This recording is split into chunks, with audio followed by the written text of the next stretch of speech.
എല്ലാവർക്കും നമസ്കാരം. പുതിയൊരു വീഡിയോയിലേക്ക് എല്ലാവർക്കും സ്വാഗതം. ഡ്യൂട്ടിയൊക്കെ കഴിഞ്ഞ് വന്നിട്ട് ഒരു ഈവനിങ് സമയത്ത് നേരെ കിച്ചണിലോട്ട് കയറി വൈകിട്ടത്തേനുള്ള ഫുഡ് അങ്ങ് റെഡിയാക്കാമെന്ന് വിചാരിച്ചു. അപ്പം പിന്നെ ആദ്യം തന്നെ പണിയങ്ങ് കഴിഞ്ഞ് കിട്ടുവാണെങ്കിൽ പിന്നെ നമുക്ക് ഫ്രീ ആയിട്ടിരിക്കാമല്ലോ. അതുകൊണ്ടാണ് ഡ്യൂട്ടിയൊക്കെ കഴിഞ്ഞ് വരുമ്പോഴത്തേന് നേരെ കിച്ചണിലങ്ങ് കയറുന്നത്. അപ്പോൾ വൈകിട്ടത്തേനാണെങ്കിൽ ഗ്രീൻ പീസ് ആണെങ്കിൽ വെള്ളത്തിലിട്ട് വെച്ചിട്ടുണ്ടായിരുന്നു. അപ്പോൾ അതൊന്ന് കുതിർന്ന് കിട്ടിയിട്ടുണ്ടായിരുന്നു.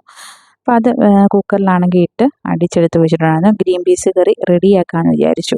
അതാകുമ്പം ഏതെങ്കിലും കറിയൊക്കെ വൈകിട്ട് വെച്ച് കഴിഞ്ഞാൽ രാവിലത്തേനോട് അങ്ങ് ഒരുമിച്ച് വെക്കാൻ വേണ്ടിയാണ് ഇങ്ങനെ ചെയ്ത് വെക്കുന്നത്. സാമ്പാറോ അല്ലെങ്കിൽ വേറെ ഏത് കറിയാണെങ്കിലും വെക്കുവാണെങ്കിൽ രാവിലത്തെ ബ്രേക്ക്ഫാസ്റ്റിനുള്ള കറിയൂടെ കൂട്ടിയാണെങ്കിൽ അങ്ങ് വെക്കും. അപ്പോൾ ഒരുമിച്ച് ആവുകയും ചെയ്യും. പിന്നെ നമുക്ക് പിന്നെ രാവിലെ ആണെങ്കിൽ ഇതിന് വേണ്ടി നമുക്ക് നിൽക്കണ്ട. കുറച്ച് ഏറെ ആണെങ്കിൽ അങ്ങ് റെഡിയാക്കിയാൽ മതിയല്ലോ. അപ്പം ഉള്ളിയൊക്കെ ആണെങ്കിൽ കടുകൊക്കെ എണ്ണയൊക്കെ ഒഴിച്ച് കടുകൊക്കെ പൊട്ടിച്ചിട്ട് പിന്നെ ആണെങ്കിൽ സവാളയൊക്കെ വഴറ്റി തക്കാളിയും ഒക്കെ ആണെങ്കിൽ വഴറ്റിയെടുത്തിട്ട് എല്ലാം ആണെങ്കിൽ നന്നായിട്ടൊന്ന് വഴറ്റിയെടുക്കുന്നുണ്ട്. പിന്നെ അതിൻ്റെ കൂട്ടത്തിലാണെങ്കിൽ ഉരുളക്കിഴങ്ങാണെങ്കിൽ ഓൾറെഡി ഞാൻ പുഴുങ്ങി എടുത്ത് വെച്ചിട്ടുണ്ടായിരുന്നു. അതാണെങ്കിൽ ചെറിയ കഷ്ണങ്ങളാക്കി എടുത്തിട്ട് അതും ഒന്ന് മുറിച്ച് എടുത്ത് വെച്ചിട്ടുണ്ട്. ഇതിൻ്റെ കൂട്ടത്തിൽ നമുക്ക് ക്യാരറ്റ് ആണെങ്കിൽ ചെറിയ കഷ്ണങ്ങളാക്കി ഇട്ട് കൊടുക്കാവുന്നതാണ്. ഇപ്പം ഞാൻ ക്യാരറ്റ് ആണെങ്കിൽ ഇട്ട് കൊടുത്തിട്ടില്ല. നിങ്ങൾക്ക് ഇഷ്ടമുണ്ടെങ്കിൽ ക്യാരറ്റ് കൂടാണെങ്കിൽ ഇതിൻ്റെ കൂടെ ആഡ് ചെയ്യാവുന്നതാണ്. പൊടികളായിട്ട് ചേർത്തിട്ടുള്ളതെന്ന് വെച്ച് കഴിഞ്ഞാൽ മല്ലിപ്പൊടിയും ഗരം മസാലയും മാത്രമാണ് ഇട്ട് കൊടുത്തിട്ടുള്ളത്. ഇത് നമ്മൾ സാധാരണയാണെങ്കിൽ പൊടികളൊക്കെ മൂപ്പിച്ചെടുക്കുന്ന പോലെ അങ്ങനെ മൂപ്പിച്ചൊന്നും എടുക്കണ്ട. ഒരു മല്ലിയുടെ ആണെങ്കിൽ ഒരു പച്ചമണം ഉള്ളത് തന്നെ ആ ഒരു ടേസ്റ്റാണ് ഈ കറിക്ക് നല്ലത്. അപ്പം അധികമാണെങ്കിൽ ഇത് മൂപ്പിച്ചൊന്നും എടുക്കേണ്ടി കാര്യമില്ല കേട്ടോ.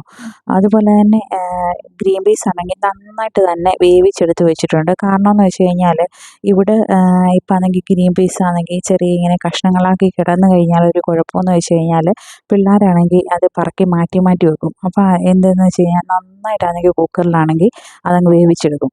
അപ്പോൾ ഇത് നന്നായിട്ട് ഉടയും. കറിയൊക്കെ വെക്കുമ്പോഴത്തേന് നന്നായിട്ട് ഉടഞ്ഞ് കിട്ടും. പകുതി ഗ്രീൻ പീസും അങ്ങനെ ചാറായിട്ട് തന്നെ ആകും. അപ്പോൾ അത് ഇപ്പം ദോശ കഴിക്കുമ്പോഴാണെങ്കിലും അല്ലെങ്കിൽ ചപ്പാത്തി കഴിക്കുമ്പോഴായാലും അത് അപ്പമൊക്കെ കഴിക്കുന്ന സമയത്ത് അതിൻ്റെ കൂട്ടത്തിലങ്ങ് കറിയൂടാണെങ്കിൽ കഴിച്ച് ഈ ഗ്രീൻ പീസൊക്കെ ആണെങ്കിൽ അവർക്ക് ചെല്ലും. അല്ലെങ്കിൽ ഇതെല്ലാം മാറ്റി ഒരു കോണിക്ക് വെച്ചേക്കും. ചാറ് മാത്രം മുക്കി മുക്കി കഴിക്കും. മെയിനായിട്ട് ഏവലാണ് അങ്ങനെ ചെയ്യുന്നത് കേട്ടോ. അപ്പം മക്കളാണെങ്കിൽ കഴിക്കാൻ വേണ്ടി ഇതങ്ങനെ ചെയ്യുന്നത്. അപ്പോൾ ഉപ്പാണെങ്കിൽ നമ്മൾ ഓൾറെഡി ഗ്രീൻ പീസ് ആണെങ്കിൽ വേവിച്ച സമയത്ത് ഉപ്പിട്ട് കൊടുത്തിട്ടുണ്ടായിരുന്നു. അപ്പോൾ ഇപ്പം ഉപ്പ് നോക്കിയിട്ട് കുറച്ച് ഉപ്പൂടാണെങ്കിൽ ഇട്ട് കൊടുത്തു. കാരണം നമ്മൾ സവാളയൊന്നും വഴറ്റുന്ന സമയത്ത് ഉപ്പാണെങ്കിൽ ഇട്ട് കൊടുത്തിട്ടില്ലായിരുന്നു. അപ്പോൾ ഈ കറിക്ക് ആവശ്യത്തിനുള്ള ഉപ്പൂടാണെങ്കിൽ ഇട്ട് കൊടുത്തു. അതുപോലെ തന്നെ ഉരുളക്കിഴങ്ങ് വേവിച്ചെടുക്കുന്ന സമയത്തും ഉപ്പ് നമ്മൾ ചേർത്ത് കൊടുത്തിട്ടില്ലായിരുന്നു. ഇനിയിപ്പം തേങ്ങാപ്പാലാണ് ഒഴിച്ച് കൊടുത്തേക്കുന്നത്. വെള്ളം കൂട്ടിയുള്ള തേങ്ങാപ്പാലാണ് ഒഴിച്ച് നമ്മൾ കൊടുത്തേക്കുന്നത്. പൗഡറാണ് ഞാൻ എടുത്തേക്കുന്നത് കേട്ടോ. തേങ്ങാ പൗഡർ മേടിച്ചിട്ട് അത് വെള്ളത്തിലാണെങ്കിൽ കലക്കിയിട്ടാണ് ഒഴിച്ച് കൊടുത്തേക്കുന്നത്. ഇപ്പം ഞാൻ ഇട്ട് കൊടുത്തേക്കുന്ന കുരുമുളക് പൊടിയും അതുപോലെ തന്നെ ഗരം മസാലയും കൂടെ ആണെങ്കിൽ ഇട്ട് കൊടുത്തിട്ടുണ്ട്. ഗരം മസാലയ്ക്ക് പകരം പെരുംജീരകം പൊടിച്ചതാണെങ്കിൽ ഇട്ട് കൊടുക്കാം. തേങ്ങാപ്പാൽ ചേർക്കാതെ തന്നെ നമുക്കാണെങ്കിൽ ഈ ഗ്രീൻ പീസ് കറി നമുക്ക് റെഡിയാക്കി എടുക്കാം. അതിൻ്റെ ഒരു റെസിപ്പി ഞാൻ വീഡിയോ ചെയ്യാം കേട്ടോ. ഇപ്പോൾ വൈകിട്ടായതുകൊണ്ട് ചായക്കുള്ള പാലൊക്കെ വെച്ചിട്ടുണ്ടായിരുന്നു. അപ്പം പൊടികളൊക്കെ ഇട്ട് അത് ആണെങ്കിൽ ഒരു കൂണിലങ്ങ് തിളച്ച് കിട്ടട്ടെ. അപ്പം നമുക്ക് ചായയും കുടിക്കാം. അപ്പോൾ കറിയാണെങ്കിൽ ഇവിടെ റെഡിയാവുകയും ചെയ്യും. അങ്ങനെ കറിക്കാണെങ്കിൽ ഒന്ന് ജസ്റ്റ് ആണെങ്കിൽ തേങ്ങാപ്പാലൊക്കെ ഒഴിച്ചതാണെങ്കിൽ ഒന്ന് തിളച്ച് കിട്ടുമ്പോഴത്തേക്കും നമുക്ക് പെട്ടെന്ന് തന്നെ ഈ കറിയാണെങ്കിൽ നമുക്ക് റെഡിയാക്കി എടുക്കാൻ പറ്റും. ഓൾറെഡി നമ്മൾ ഈ ഗ്രീൻ പീസൊക്കെ കുതിർത്തെടുത്ത് വെച്ചതുകൊണ്ട് മിക്സിയിൽ കുക്കറിലിട്ട് അടിക്കുമ്പോഴത്തേന് പെട്ടെന്ന് തന്നെ നമുക്ക് ഇത് വെന്ത് കിട്ടും. നമ്മൾ ഗ്രീൻ പീസ് ആണെങ്കിലും കടലയാണെങ്കിലും ഒക്കെ വേവിക്കുന്ന സമയത്ത് കുറച്ച് നമ്മൾ കടലയൊക്കെ ആണെങ്കിൽ എടുത്തിട്ട് അല്ലെങ്കിൽ ഗ്രീൻ പീസൊക്കെ എടുത്തിട്ട് മിക്സിയിൽ അടിച്ചിട്ട് ഇത് കറിക്ക് ഒഴിക്കുമ്പോൾ ഒരു കൊഴുപ്പ് കിട്ടും. അപ്പോൾ അതിലും നല്ലതാണ് കുറച്ച് നന്നായിട്ട് വേവിച്ചെടുക്കുവാണെങ്കിൽ ഓട്ടോമാറ്റിക്കലി ഈ കറിക്ക് നല്ല കൊഴുപ്പായിട്ട് കിട്ടുകയും ചെയ്യും. മക്കളൊക്കെ കഴിക്കുവാണെങ്കിൽ അവർക്ക് ഇതെല്ലാം കിട്ടുകയും ചെയ്യും. അതിൻ്റെ കൂടെ ചപ്പാത്തിയാണ് റെഡിയാക്കിയത്. ചപ്പാത്തിയൊക്കെ റെഡിയാക്കിയിട്ടുണ്ടായിരുന്നു. പിന്നെ കുറച്ച് ചീരയാണെങ്കിൽ ഞാൻ മേടിച്ച് വന്നിട്ടുണ്ടായിരുന്നു.